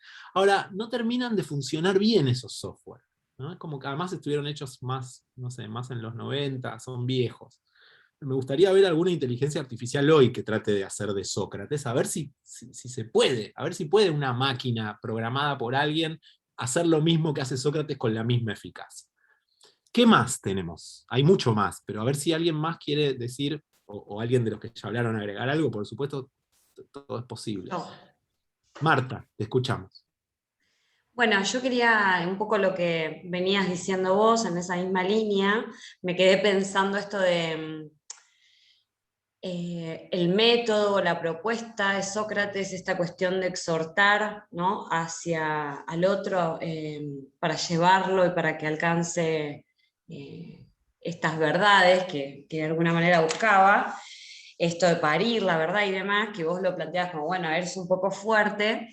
Me parece que, claro, mirado, yo me quedé pensando, ¿no? Pues yo soy una gran fanática del método socrático en sí, y me hiciste pensar, porque digo, mirado desde mi perfil postmoderno y atendiendo a que trabajo con una generación de cristal, por supuesto que es imposible, ¿no? Yo doy, por supuesto, doy filosofía en el secundario, en el terciario, pero me hiciste pensar en cómo abordo yo esta cuestión, porque también tengo así como una enseñanza basada en eso, pero realmente es lo que vos decís, estoy como todo el tiempo cuidando, y cuando veo que la cara se empieza a transformar hacia un lugar de me están agrediendo, pongo como un freno, porque sé que esta generación no está preparada, por supuesto que no lo estábamos nosotros tampoco cuando éramos estudiantes, ¿no? Porque estamos hablando de miles y miles de siglos de diferencia, pero me parece que estábamos mejor capacitados para esto que decís vos, para el calor de la confrontación. Sentíamos que estábamos confrontando, no estábamos, no se nos estaba jugando la vida ni nadie me estaba agrediendo. Y me parece que esta generación, hablando particularmente de la generación adolescente, no está preparada para esto, porque no viene con esa, digamos, esa formación no está dada incluso en el seno del hogar. Yo calculo que más de uno de nosotros, cuando éramos chicos, escuchábamos las conversaciones de los grandes, a veces metíamos bocadillo, nos decían callate, igual lo hablabas, y hoy No eso nos está cuidaban. como... Con respecto a lo que hoy es cuidar, no nos cuidaban para nada en muchas cosas. Exactamente. Estaban Y al lado hoy nuestro, nos daban vino, ¿no? Entonces, o eran solo mis... sí, total. Y hoy está tan fragmentado el sentido de la familia, hay un montón de cuestiones que esos chicos se crían solos con un teléfono. Entonces, vos lo pones en una situación donde, que, como decís vos, ¿cómo hago para decirle que eso que está diciendo está mal? O sea, no está bien.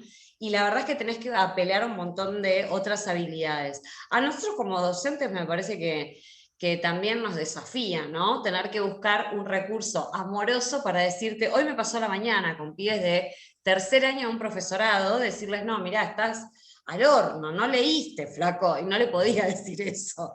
Y la Bueno, cuestión fue, bueno, vos no te relacionaste de la mejor manera con el texto, parecería que uno tiene que decirle, cuando en realidad no entendiste nada, hermano o hermana. no No, no leíste, podemos decir porque eso. tengo 20 años y me doy cuenta de que no leíste, pero si te digo eso, voy presa y me quedo sin trabajo.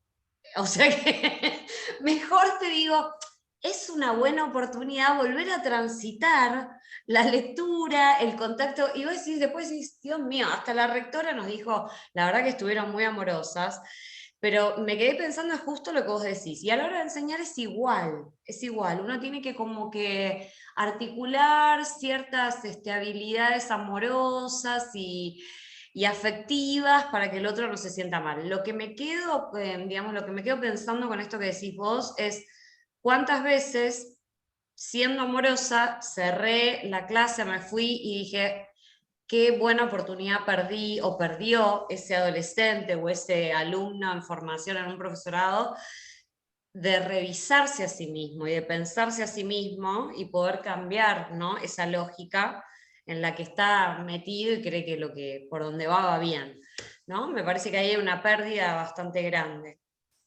Muy en cuanto a bueno, aprendizaje. muy bueno, muy bueno. Perdón, Marta, no te quiero interrumpir. No, Seguí. ya está, nada, yo hablo mucho, perdón, no hablo más. Bueno, no, pero es hermoso que traigan esto de la práctica.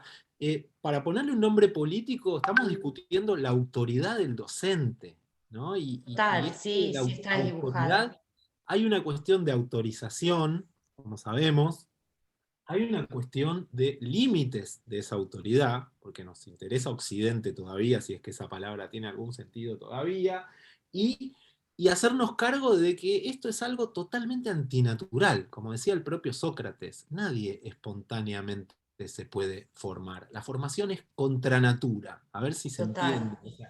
es absolutamente artificial lo que hacemos. No tiene sentido desde el punto de vista de los no sé, la información que tenemos programada en nuestro genoma. No está ahí la cuestión educativa. Es algo que viene desde cierta violencia, la violencia del artificio, de eso que no sale espontáneamente, pero que entendemos que es valioso, y que entonces esa autoridad hay que esgrimirla, y hoy en día más todavía, hay que esgrimirla, siempre obviamente con estos cuidados, ¿no? Obvio, pero a veces nos cuesta esgrimir esa autoridad como docentes, de la misma manera que nos cuesta esgrimir esa autoridad como padres, o esgrimir esa autoridad como funcionarios, o esgrimir esa autoridad como cualquiera que está ocupando una posición de poder, o de cierto poder, y la ocupa con buenas intenciones, porque siempre que decimos esto, alguien ocupando una posición de poder, enseguida es, oh, nazi, oh, qué tremendo, oh, violencia y dominación. Pero acá estamos discutiendo cómo utilizar la autoridad con fines beneficiosos para el educando o el educande, y sobre todo en esta época, cómo hacerse cargo de que eso es un ejercicio de autoridad, Totalmente. sin sentirse mal, sin sentirse nazi, por decirlo muy, perdón, ¿no? por ser tan frontal, pero para ponerlo bien en claro, ¿no? A veces me pasa, pongo un límite en mi casa y digo, uy, pero qué desastre, ¿cómo le dije? Y estaba bien, era por el bien de esta persona que está recibiendo el límite. Probablemente como generación, seamos una generación que nos estamos enfrentando a ese problema porque no fuimos así, estamos curtidos, somos interlocutores socráticos de alguna manera. Y me parece que a medida que va pasando el tiempo, la herencia socrática se está difuminando. Y entonces yo vería como peligroso que de a poquito dejemos de hacernos cargo de este acto violento, lo voy a poner entre comillas ahora, de este acto agresivo, de este acto de imposición de una perspectiva que no implica la destrucción de saberes previos, sino cierto encuadramiento bajo el cual los saberes previos tienen sentido para nosotros según lo que les queremos transmitir a nuestros alumnos en esta circunstancia y en esta clase, y ante tal intervención, y todo eso es impredecible. O sea, no tenemos algoritmo para poder resolverlo. O sea, es todo motivo para angustiarse para nosotros docentes, ¿no? Y está bueno que podamos al menos a usar a Sócrates para hablar de esto. Buenísimo. ¿Qué más? Muchas gracias, Marta. ¿Hay algo más que quieran compartir? Sí, yo creo que, como decías vos, es un proceso angustiante, pero como es angustiante todo momento de resignificar y repensar prácticas, porque estamos tratando de generar discusiones que generaba Sócrates hace un montón de tiempo, generarlo en la actualidad. No sé si hay un montón de cosas, de formas de relacionarse que fueron cambiando. Yo no digo que no tengan que existir estos momentos de confrontación y de poner los límites, nunca quise plantear eso, sino sí generar esta repregunta de decir como, bueno, no es por ese lado, pero te preguntaste tal otra cosa, ¿y qué Por pensás de supuesto. tal otra? Entonces como No, ir abriendo esas otras preguntas es la mejor manera. Y para mantener el interés más que vos nada. como miembro de esta generación, Belu, porque te veo más joven que nosotros, y debe ser más No difícil tanto. para vos. ¿Cuánto tenés? Para mí sí, 27. 45. No, está bien, sos más o menos millennial. Te podemos llamar millennials y sin ánimo de ofendernos. Nosotros Y somos... también estoy trabajando con infancias, entonces como que la perspectiva es otra. Igual yo pensaba cuando estaban hablando en mis encuentros con la psicología, durante la secundaria, la Universidad de La Plata, todo, eran momentos súper angustiantes. Yo salía de las clases y era como, no puedo creer que haya estado debatiendo esto, siempre muy de responder y todo, pero habían otros compañeros que no salían de la misma forma, con ganas de volver a la discusión. Entonces, bueno, también como ir repensando cómo incentivar a los otros que se angustian de una manera que no es atrapante para que vuelvan. que no se vayan y se pueda mantener el debate. Exacto, porque también tenemos eso, no queremos más deserción. La deserción es uno de los males endémicos acá. Entonces, a Sócrates no le importaba nada, pero porque no tenía que responder por eso. Y nosotros tenemos que tratar de evitar que se nos disgregue el grupo. Hoy estamos ante el problema de la disgregación, de la fragmentación y de la entropía. Entonces, una vez que armaste un grupo, y hay que mantenerlo. Y dentro de ese mantenerlo implica buscar siempre ese perfil, ser lo más flexible posible y tratar de encontrar maneras de no descorazonar a la gente y decirle, bueno, volvé cuando te curtas, como hace Sócrates con este, que lo deja llorando diciendo, soy un esclavo, no sé nada, chao, curtite, ¿no? Y después vuelve. Muy bueno, muy bueno. Sí, es clave eso. ¿Algo más que quieran agregar? Tenía un par de ideitas finales como para dar algún tipo de justificación de esto, porque si no queda como digan ustedes la justificación y me retiro, sería lo más socrático, pero diría algo más. Pero primero quiero estar seguro de que ya agotamos, al menos en este punto, las intervenciones y las impresiones de ustedes, que estuvieron buenísimas. No habría que agregar mucho más a lo que ya dijeron, ¿no?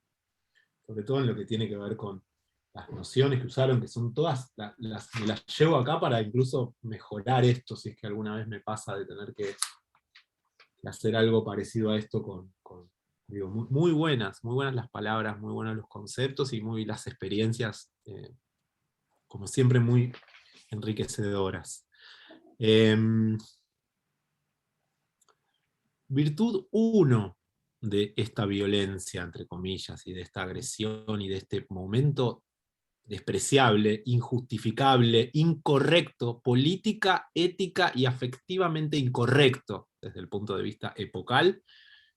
¿Por qué podemos incluso decir hoy que es un momento beneficioso y que, como dice Belu, habrá que ver la manera de hacerlo, pero no podemos renunciar a hacerlo como docentes? Tenemos esa obligación de que si alguien hace uso en nuestras clases de un concepto, una noción y no sé qué, que entendemos que es totalmente equivocado para lo que queremos marcar o para lo que queremos orientar y no sé qué, tendríamos que estar totalmente tranquilos de hacer uso de una herramienta de hacerle sentir al otro que eso que creen no es tan sólido y que estaría bueno invitarlo a revisarlo y que la invitación sea lo más amable posible, pero sin dejar de ser firme, sin dejar de insistir, porque si no terminamos en, bueno, es tu opinión, esta es la mía, y eso no es nada, eso no es educar, eso es tranquilizar. Y no sé si la educación tiene que tranquilizar. La misión de la educación no es tranquilizar, no queremos tampoco dedicarnos a psicopatear a nuestros alumnos, pero de alguna manera hay que buscar ese equilibrio. Quería decir esto, si ustedes se fijan, eso que está tratando de hacer Sócrates es generar el interés para que se arme una conversación en serio, y no una charlita. Porque para que se arme una conversación en serio es que Sócrates hace esto. Una conversación intensa y comprometida, donde te va la vida en entender eso que estás hablando con Sócrates, o con X, con tus alumnos, con tus profesores, o en qué lugar nos toque de la cadena, de la enseñanza, del aprendizaje, o eso, ¿no? Entonces, no una de esas charlitas insustanciales que nos la pasamos teniendo todo el tiempo, sino una conversación donde se te juega tu vida, una creencia que tenés instalada y decís, esto para mí es igual a mí, ¿y cómo puede ser que no? Si no, listo, que la relación educativa o la conversación o la práctica filosófica también, bueno, que sea una charlita amable entre personas que solamente dicen esta es mi opinión y esta es la tuya, y bueno, todos tenemos razón y todo es verdadero, y no nos peleemos, y sobre todo no confrontemos. O sea, inaugurás una relación intensa con esto, y una conversación donde de pronto el tiempo se detiene y te están escuchando de una manera que nunca los viste, como dijo hace un rato Marta, ¿no? Que de pronto los ves a todos en silencio diciendo, esto que está por decir es muy importante, y cuando pasa eso es uno de esos momentos donde uno se lleva una buena sensación, y no pasa cuando uno da la palmadita y dice, a mí me pasa también, ¿no? Siempre somos medio neuróticos en general, los que nos dedicamos a leer, escribir y a enseñar, entonces el neurotismo es decir, ¿cómo estuvo? ¿Estuvo bien? ¿Estuvo mal? Y a veces uno se va intranquilo por haber generado una situación un poco áspera o ríspida, pero esa intranquilidad a la vez después se siente satisfecho por haber cumplido cierto deber docente. Hay un deber docente de formación que no tiene otro nombre, o que sería un eufemismo llamarlo de otra manera, más que una especie de desaprender para aprender, y todo un juego con eso, con las creencias previas, donde la destrucción es un momento importante, donde se invita al sujeto a destruir sus convicciones, no para que no tenga ninguna, sino para que aprenda que acá las ideas no son mías, ¿no? Las ideas son como virus, ya que estamos en esta situación, se contagian, no hay mis ideas y tus ideas, está buenísimo poder entablar con las personas una relación de ese tipo. Y entonces donde no importe lo que uno cree, o donde no sea necesario terminar una conversación con la frase yo elijo creer. Vieron que es otro de los opios de la charlita contemporánea, sobre todo en redes sociales. Yo elijo creer que sí. ¿Qué quiere decir eso? O sea, ese es un obstáculo epistemológico para mí, propio de la época, ¿no? Yo elijo creer que es plana, yo elijo creer que es redonda, yo elijo creer que la vacuna tal cosa, yo elijo creer... Bueno, ok. Virtud 2, la libertad de la conversación. Se puede decir cualquier cosa. Eso siempre es bueno, que en una conversación se pueda decir cualquier cosa, obviamente con respeto, como decían recién, con responsabilidad afectiva, pero una libertad que es, por un lado, normativa, o sea, el valor de la libertad de la expresión individual, donde vos podés decir cualquier cosa en nuestra aula, en nuestro espacio. Generar un espacio así es muy importante, y donde se puede decir cualquier cosa, incluso más allá de lo políticamente correcto, donde las personas se pueden animar a hacer eso. En filosofía al menos es fundamental, pero me parece que en esto es parte de todas las disciplinas.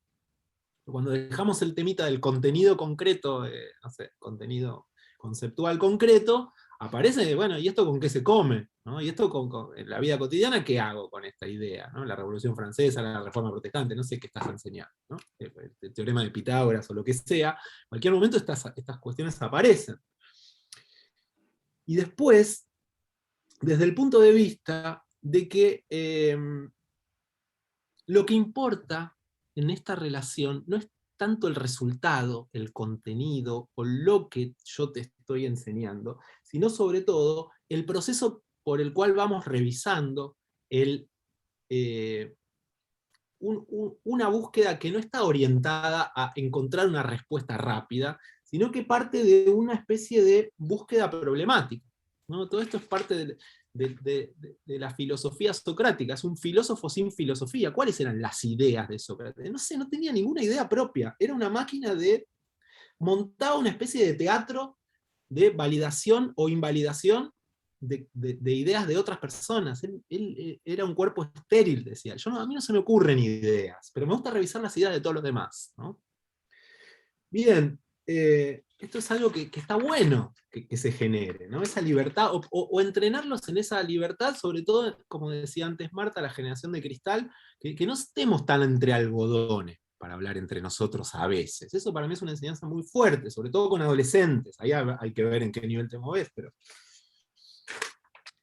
Otra virtud que es cognitiva tiene que ver con que hay una renuncia a ofrecer enseñanzas explícitas, y hay un privilegio de esto del problema, no en dejar satisfecha la mente o el espíritu de la otra persona, sino el valor de la provocación intelectual. O sea, Sócrates era un provocador y sostenía el valor de la provocación intelectual, obviamente con respeto, con el objetivo de que uno pueda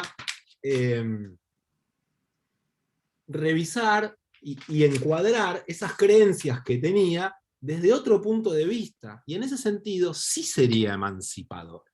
Sería emancipador respecto de una relación acrítica. Antes hablaron de Sócrates como maestro del pensamiento crítico, de una relación acrítica con las propias creencias. O sea, no estamos diciendo que no podés tener creencias, lo que estaría bueno es que vos puedas justificarlas, dice Sócrates, ¿no? Que vos puedas dar razón de ellas, Y si vos no estás dispuesto a desadherir de tu percepción esa creencia, poder desnaturalizarla, observarla, analizarla y revisar si es racional o no, bueno, no sé, no puede haber filosofía entonces. No tiene sentido la filosofía, y me atrevería a decir no tiene sentido la formación y no tiene sentido la educación. Porque para formar se trata de poder darle al individuo herramientas para problematizarse a sí mismo y poder avanzar en estos procesos cognitivos más complejos, que son los que buscan estos textos socráticos, incluso con nosotros que somos sus lectores. Bueno, ya, es la hora, perdón por la extensión, tengo más beneficios de esto, pero lo dejamos ahí. Para mí ya medio que se entendió, cualquier cosa la seguimos, me escriben, y en principio muchas gracias. Después, si alguien quiere decir algo más, no me gustaría cerrar yo, si alguien tiene algo más para compartir o decir... me sumo a los agradecimientos que están en el chat, gracias a todos, todas.